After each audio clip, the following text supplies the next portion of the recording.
ভগবান কাকে কখন কিভাবে পরীক্ষা করবে, কিভাবে কাকে কিভাবে তিনি যে দর্শন দেবে কে বা জানে। দেখুন সুন্দরভাবে জমিদারি রক্ষা হচ্ছে, আনন্দ আনন্দ, একটু একটু করে কার ভিতর থেকে কিভাবে যে তার ভিতরে চেতনা এলো মা।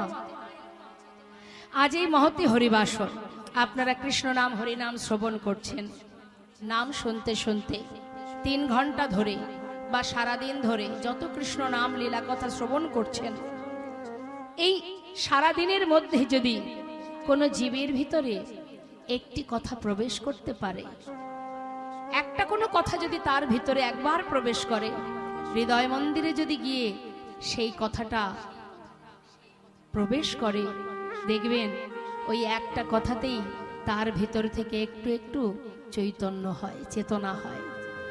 মাগো সাধুসঙ্গ সাধুসঙ্গ সর্বশাস্ত্রে কয়, লব মাত্র সাধু সঙ্গে সর্বসিদ্ধি হয়। হ্যাঁ, কিঞ্চিত সাধুসঙ্গ করো, তার একটা প্রমাণ আপনাদের দিই বাবা, সুন্দর প্রমাণ। সাধুসঙ্গ করলে কি হয় মা শুনুন। এক গোবরে পোকা আর এক মৌমাছির মধ্যে খুব বন্ধুত্ব, একটু মন দেবেন কথার মধ্যে, খুব সুন্দর কথা। তা দুজন দুজনকে খুব ভালোবাসে, বন্ধু বলে কথা। হঠাৎ একদিন মৌমাছি বলছে, বন্ধু এতদিনের বন্ধুত্ব তোমার আমার, আজও পর্যন্ত তোমার বাড়িতে আমি গেলাম না, বা তুমিও আমার বাড়িতে এলে না। তখন গোবরে পোকা, মা জানেন তো গোবরে পোকা দেখেছেন তো আপনারা?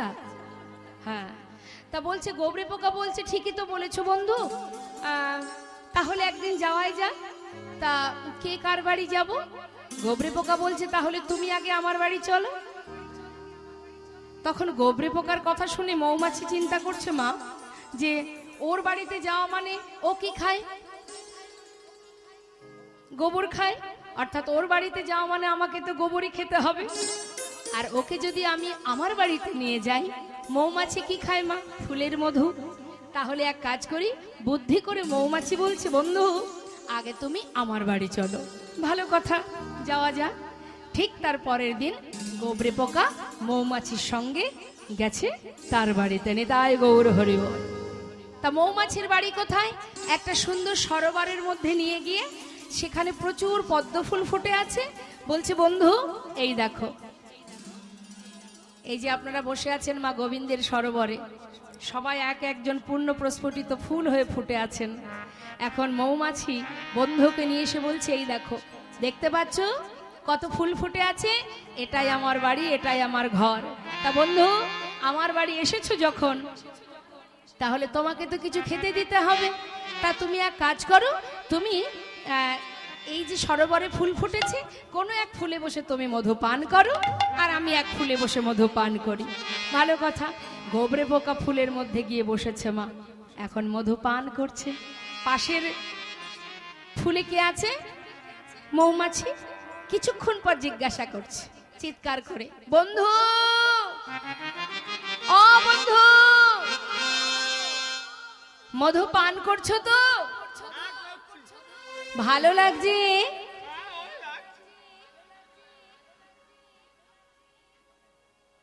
ভালো লাগছে না?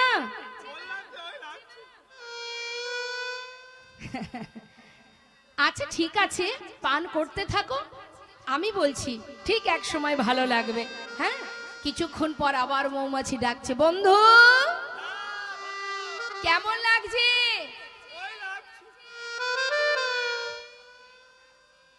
ভালো লাগছে না?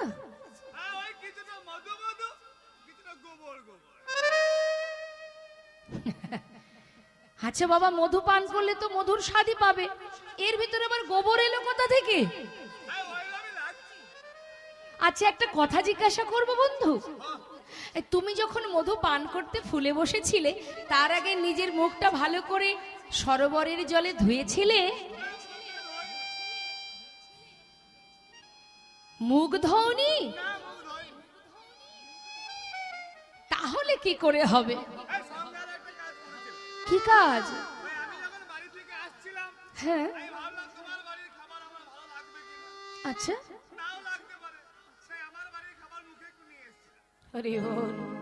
তার মানে তুমি মুখের মধ্যে গোবর ভরে এনেছিলে? দেখো কাণ্ড। আরে বন্ধু, মুখের মধ্যে যদি গোবর থাকে তাহলে মধুর স্বাদ পাবে কি করে? নি তাই গৌর হরি বল। মধু যদি পান করতে হয়, মধু আস্বাদন করতে গেলে শুদ্ধ হয়ে বদন পরিষ্কার করে তারপরে ফুলে বসে মধু আস্বাদন করো, দেখবে তখনই তো বুঝবে মধুর কি স্বাদ। হ্যাঁ, তাই মুখটা ভালো করে পরিষ্কার করে ধুয়ে নাও। যেই না বলা মা, এই তো হচ্ছে সাধু সঙ্গ। সাধু তোমাকে পথ দেখাবে, সাধু তোমাকে গোবিন্দের চরণে পৌঁছে দেবে না, তোমাকে পথ দেখাবে, এই পথে যাও। কিন্তু হেঁটে তো তোমাকে যেতে হবে না, তাই গৌর হরি বল। কি গো মা, হেঁটে যেতে হবে তোমায়। বলছে তুমি ভালো করে মুখটা ধুয়ে মধু পান করো। গোবরে পোকা তাড়াতাড়ি করে মুখটা ভালো করে পরিষ্কার করে এবার ফুলে বসেছে মধু পান করতে। মধু পান করতে করতে মা দেখতে দেখতে সন্ধ্যা হতে চলল।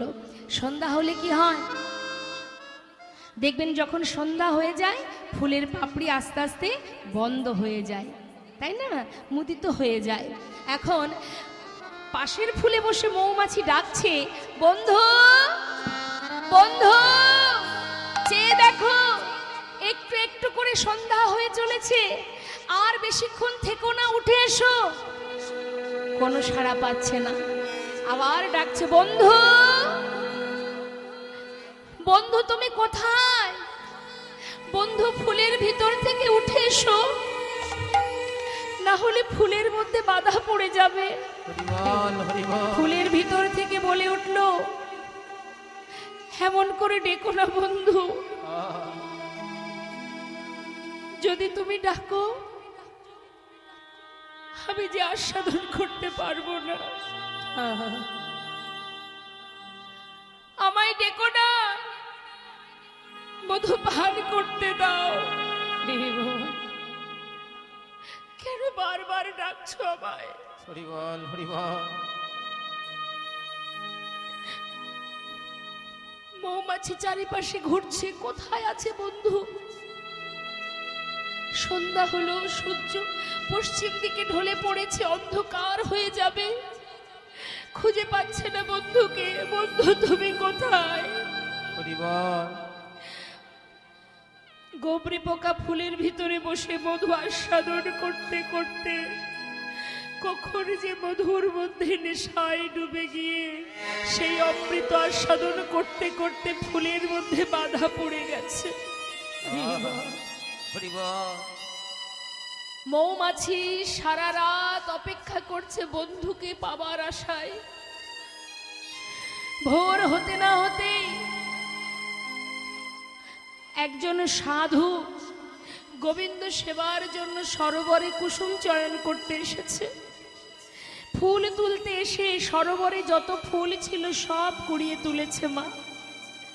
দূর থেকে গাছের ডালে মৌমাছি সেই সাধুর দিকে তাকিয়ে মনে মনে ভাবছে যে আজ আমার বন্ধুর কত সৌভাগ্য, আজ বৈষ্ণবের পরশ পেল। আমি দেখতে চাই আমার বন্ধু আর কোথায় যায়। সেই বৈষ্ণবে ফুলগুলি নিয়ে যখন যাচ্ছে, মৌমাছি পাছু পাছু যাচ্ছে। ঠাকুর ঘরে প্রবেশ করে ভগবানের চরণে সমস্ত ফুলগুলি নিবেদন করলো, আর মন্দিরের বাইরে গাছের ডালে দাঁড়িয়ে বসে বসে মৌমাছি চোখের জলে মুখ ভাসিয়ে কাঁদছে। বন্ধু,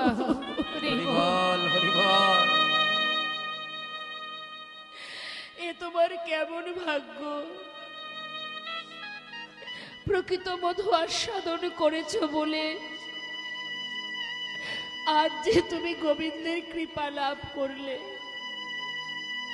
যে সরোবরে আমি প্রতিনিয়ত মধু পান করি, কিন্তু হয়তো এমন ভাবে কখনো আস্বাদন আমি করিনি, যার কারণে আজ প্রভুর চরণে পৌঁছাতে পারলাম না।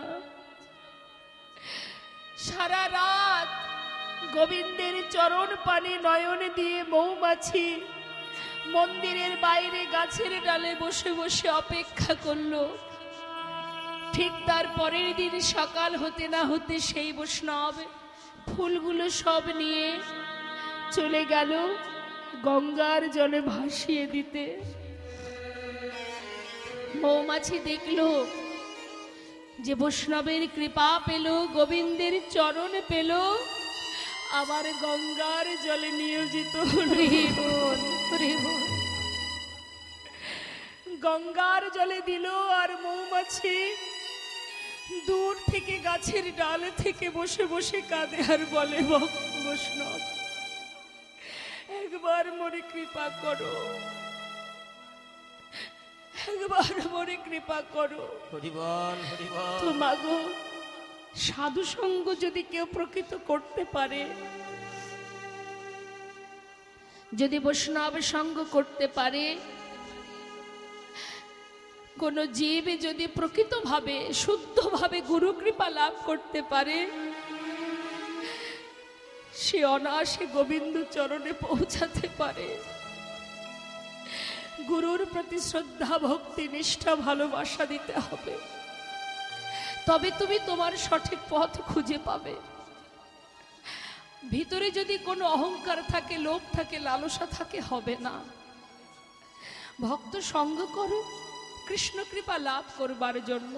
যদি কাঁদতে চাও, সেটাও কাঁদতে যদি হয় গোবিন্দ চরণ পাওয়ার জন্যে কাঁদো। সংসারের জন্য কেঁদে কোনো দিন তুমি সুখ পাবে না। সংসারের জন্য যদি কেউ কাঁদে, তাতে জ্বালা হয়, কষ্ট হয়, যন্ত্রণা হয়। কিন্তু কৃষ্ণ চরণে যদি কেউ দুফোঁটা বাড়ি বরিশন করে, তাতে হৃদয় মাঝে তৃপ্তি আসে, শান্তি হয়।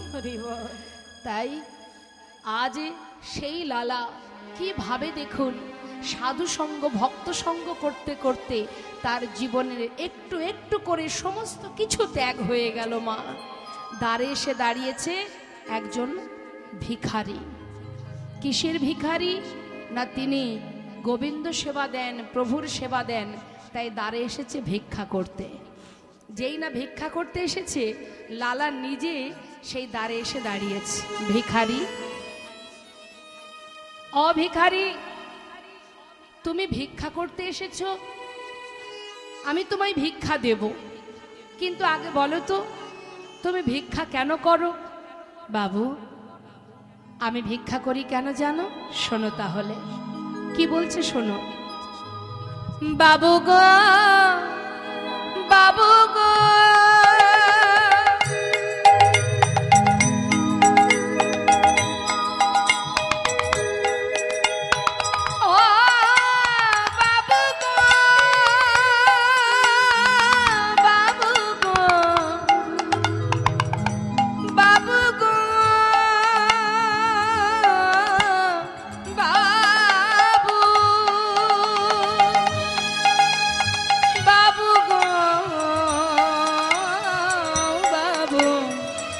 বাবু গো, বাবু,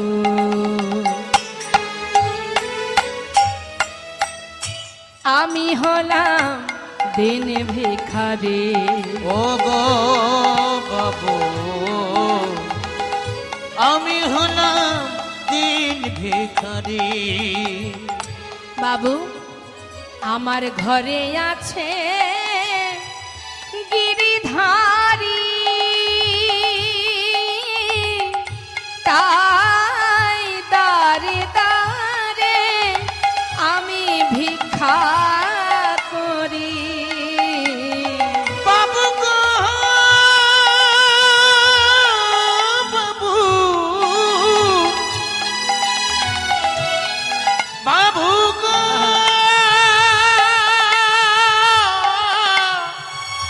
বাবু, আমার ঘরে আছে গিরিধারী, তাই দাঁড়ে দাঁড়ে ভিক্ষা করি। তারে সেবা দিয়ে পাই গো প্রসাদ, তারে সেবা দিয়ে পাই গো প্রসাদ, তারে সেবা দিয়ে পাই গো প্রসাদ, তারে সেবা দিয়ে পাই গো প্রসাদ। বাবু এই তো আমার রীতি,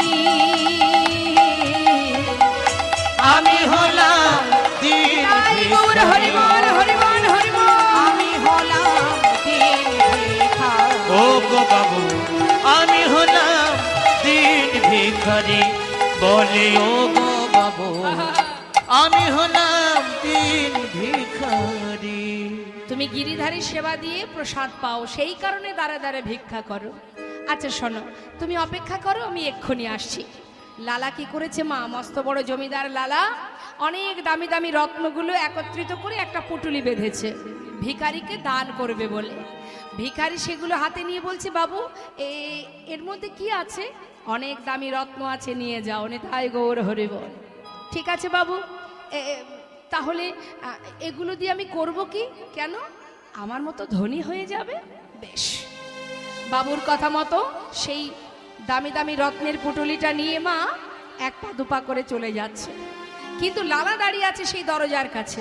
ভিখারি যাচ্ছে তো, বেশ কিছুটা যাবার পর ভিখারি কি করেছে মা, সেই পুটুলিটা নিয়ে দূরে একটা জঙ্গলের মধ্যে ফেলে দিয়ে এদিক থেকে চিৎকার করে উঠলেন জমিদার লালা, ভিখারি এ তুমি কি করলে? আমি যা কিছু দিলাম তুমি সব ফেলে দিলে, কেন ফেলে দিলে তুমি? বাবু আমার কোনো দোষ নেই বাবু, হরি বল। আপনার কাছ থেকে দামি রত্নের পুটুলি নিয়ে পথে আসতে আসতে না হঠাৎ না কে যেন আমাকে বারবার বলতে লাগলো, ভিখারি এগুলো নিয়ে কোথায় যাচ্ছিস? আচ্ছা তুইও বুঝি জমিদারের মতো ধনী হতে চাস? হ্যাঁ রে, আমি তো কোনোদিন তোকে বলিনি যে আমাকে রাজভোগ খেতে দে। আমি তো কখনো বলিনি আমাকে ক্ষীর ননি মাখন এনে দে। জীবের দ্বারে দ্বারে ভিক্ষা করে তুই যা পাস আমি তো তাতেই খুশি। তাহলে এগুলো কেন নিয়ে যাচ্ছিস? এগুলো যদি নিয়ে যাস, ওই জমিদার যেমন বিষয় সম্পদের মধ্যে ডুবে আছে, একটু একটু করে তুইও যে আমায় ভুলে যাবে। হ্যাঁ রে, ফেলে দে, ওগুলো ফেলে দে। আই ভিখারি আই রে ফিরে, ভুলে যাস না মহাভরে। আই ভিখারি আই রে ফিরে, ভুলে যাস না মহাভরে। গোবিন্দ সেবার বেলা বয়ে যায়, গোবিন্দ সেবার বেলা বয়ে যায়, ওই গোবিন্দ সেবার বেলা বয়ে যায়, ওই গোবিন্দ সেবার বেলা বয়ে যায়। শোন বিদুরের খুদে যেমন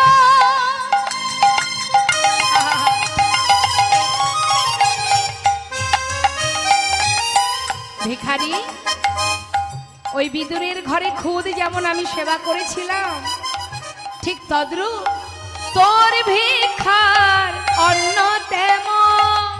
বিদুরের খুদে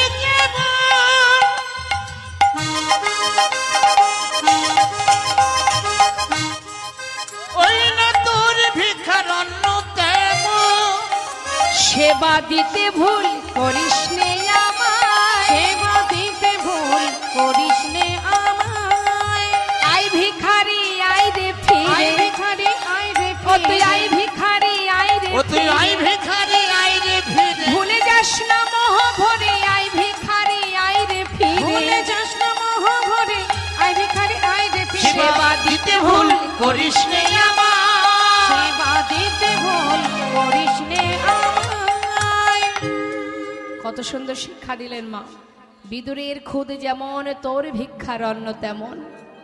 আমি বিদুরের ঘরে যেমন নিজে যেচে সেদে সেবা করেছিলাম, ঠিক তদ্রূপ তুই ভিক্ষা করে যেমনটা আমায় সেবা দিস আমি তাতেই খুশি হয়ে যাই।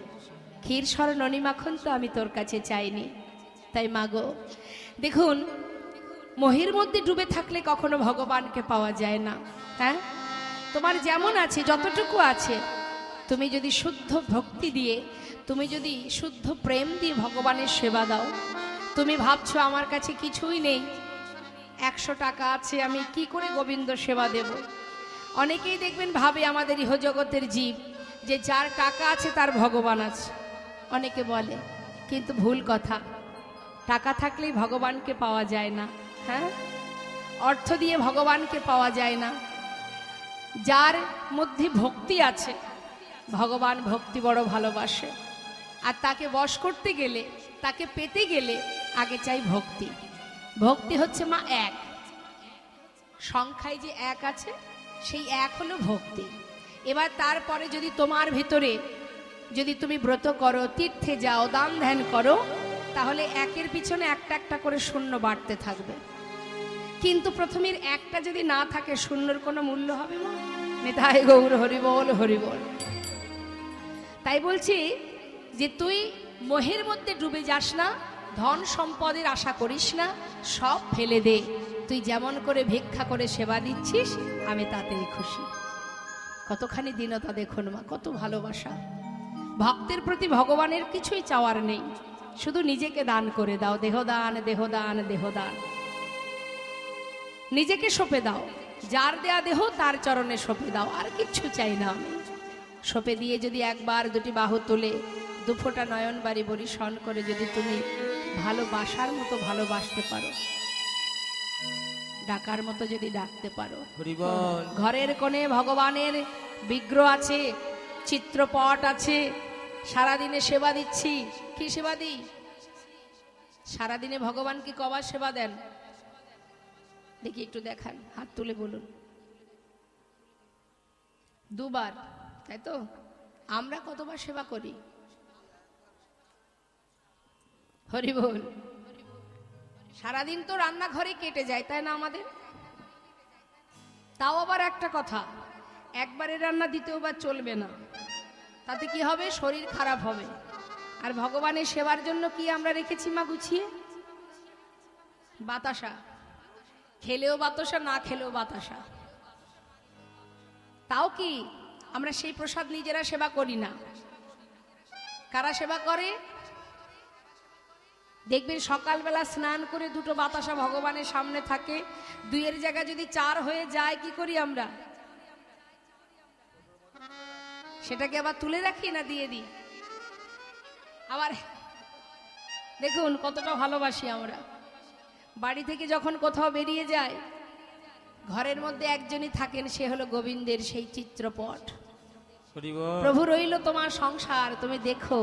চললাম 5 দিনের জন্য ঘুরতে, 5 দিন পর ফিরে এলাম, বাড়ির সদস্য যে কজন তাদের জন্য কত কি নিয়ে এলাম। কিন্তু যিনি 5 দিন ধরে আমার সংসারটাকে পাহারা দিল, ঘরের মধ্যে যার কাছে সর্বস্ব সঁপে দিয়ে গিয়েছিলাম, তার জন্য কিছু এলো না। সে দু চোখ ভরে তাকিয়ে দেখে আর মনে মনে ভাবে, এত সুখ এত স্বাচ্ছন্দ্য পেয়েছিস, কিন্তু এমন ভাবে মোহের মধ্যে ডুবে আছিস, দিনে দিনে আমায় ভুলে যাচ্ছিস। তাই তিনি যেমনটা দেন না মা, যদি তিনি ভাবেন আবার কেড়েও নেন। তাই ভালোবাসাটা আমাদের এই রকমই। হ্যাঁ, আমাদের ভালোবাসা এটাই, সকালবেলা স্নান করে দুটো বাতাসা দিয়ে আসবো, সারাদিনে আর যাব না। সেই বাতাসাগুলো খাবে কারা? কালো কালো পিঁপড়ে যারা।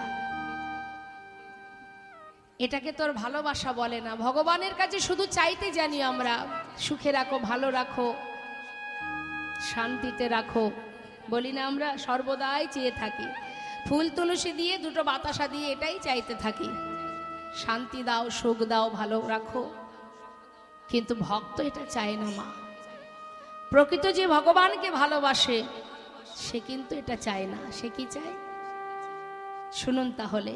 কার কথা বলবো? একটা ভক্তের কথা, সে হচ্ছে হরিদাস ঠাকুর, নামাচার্য ছিল ঠাকুর হরিদাস। মুসলমান কুলে জন্ম নিয়ে যখন তিনি কৃষ্ণ ভজন করতেন, কত চাবুকের আঘাত সহ্য করেছেন কৃষ্ণ নাম করতেন বলে। সেই হরিদাস ঠাকুর, যিনি ছিলেন চতুর্মুখ ব্রহ্মা, এই কলিতে সেই হরিদাস ঠাকুর চাবুকের আঘাত সহ্য করছে আর বলছে ভগবানের কাছে, কি বলছে? হরি আমার, হরি আমার মানস সন্তাপ নাশিতে। সন্তাপ নাশিতে মানে নাশ করা। আমার তাপ, আমার জ্বালা, আমার কষ্ট নাশ করার জন্য তুমি দায়ী নও। আমার যন্ত্রণা, আমার কষ্ট, আমার অপরাধ, আমার পাপ সব তো আমার।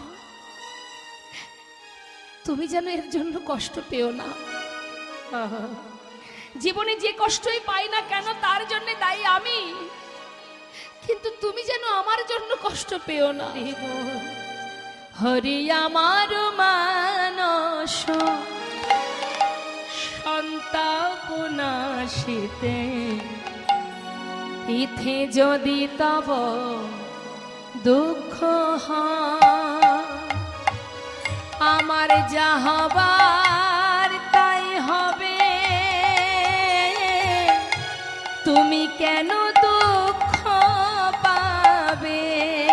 আমার যা হবার তাই হবে,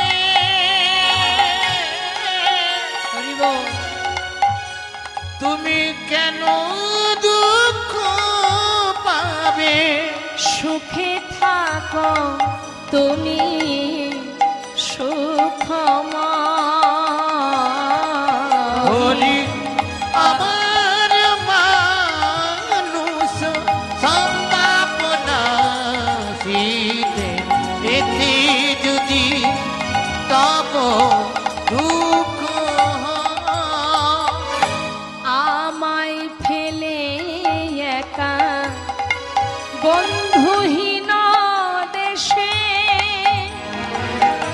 বল কোথায় রইলে হরি, কোথায় রইলে বসে? আমায় ফেলে একা বন্ধুহীন দেশে, হে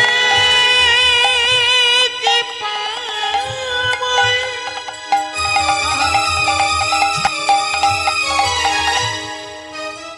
তুমি একবার করুণা করো, তুমি ছাড়া আমার আর কেহ নাই।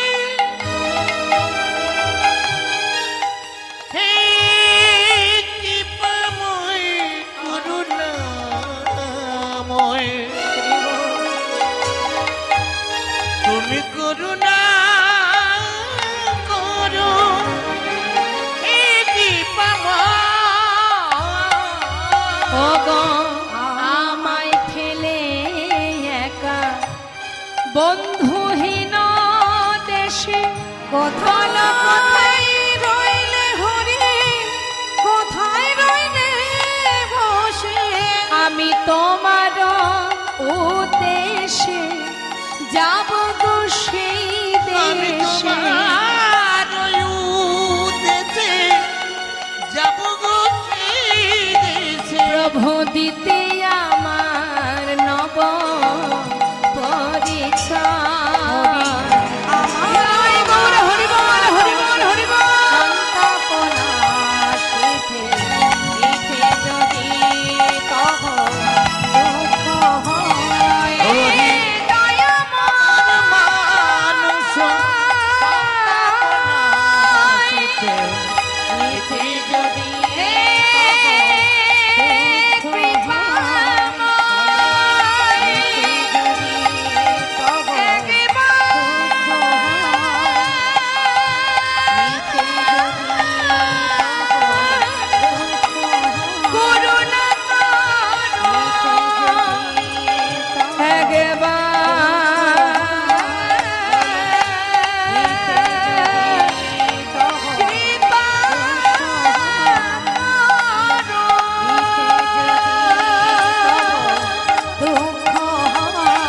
প্রভু, এতে যদি তব দুঃখ হয়।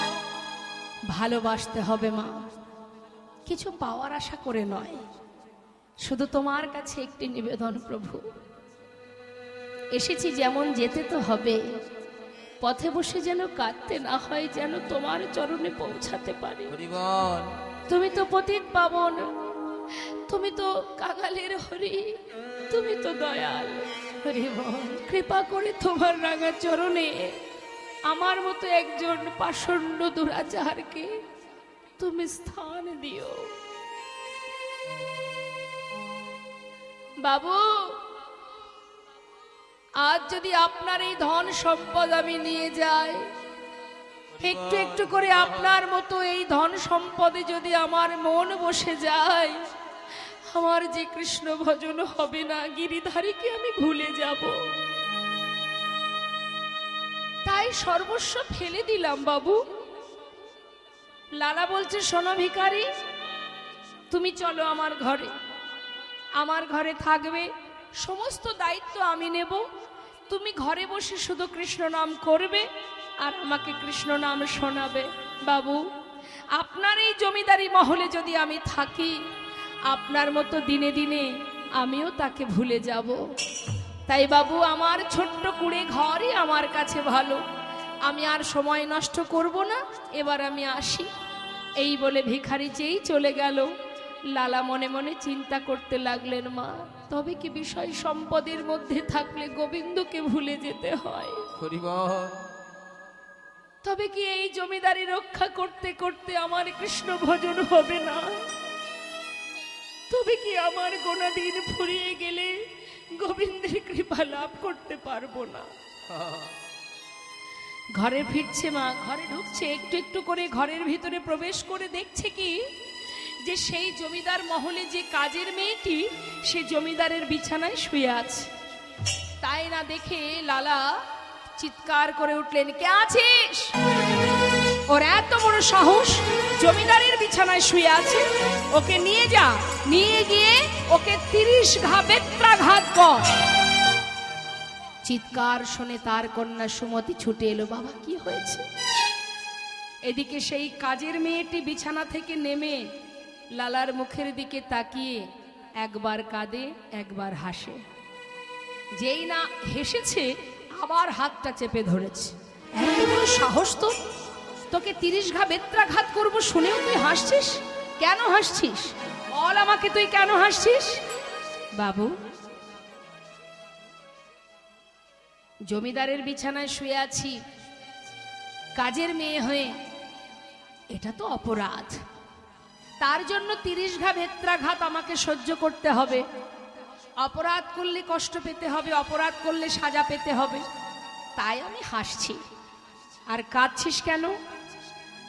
আমি তো কাঁদছি শুধুমাত্র আপনার কথা ভেবে। আমার কথা ভেবে? কেন? আমার কথা কি ভেবেছিস তুই? বাবু, আমি কাজের মেয়ে হয়ে জমিদারের বিছানায় শুয়েছি বলে কিছু সময়ের জন্য, ক্ষণিকের জন্য, মুহূর্তের জন্য যদি আমার সাজা 30 ঘা বেত্রাঘাত হয়ে থাকে, বাবু, একবার আপনি নিজেকে ভাবুন। আপনি এতকাল এই বিছানায় ঘুমিয়ে আসছেন, তাহলে আপনার জন্য ভগবান কত সাজা লিখে রেখেছে। হরি বল, হরি বল। লালা মনে মনে চিন্তা করলেন, সত্যি তো, জমিদারের বিছানায় ক্ষণিকের জন্য শুয়ে থেকে যদি আমি ওকে 30 ঘা সাজা দিই, তাহলে আমি তো এতকাল এই বিছানায় ঘুমিয়ে এসেছি, আমার জন্য তাহলে প্রভু কত সাজা লিখে রেখেছে। ছুটে গিয়ে কাজের কন্যাটাকে জড়িয়ে ধরে বললেন, মা, আজ আমাকে উচিত শিক্ষা দিয়েছিস। আজ আমি বুঝেছি, দিনের পর দিন আমি এই মনুষ্যকুলে জন্ম পেয়ে আমি যে দিনের পর দিন ভুল করতে চলেছি। সত্য কথাই বলেছিস মা, তোর জন্য যদি এই সাজা হয়ে থাকে, আমার জন্য কি আছে? কথা দিলাম, আজ আমি কথা দিলাম, আর ঘুমাবো না পালঙ্কেতে, এই করিলাম আর ঘুমাবো না পালঙ্কেতে,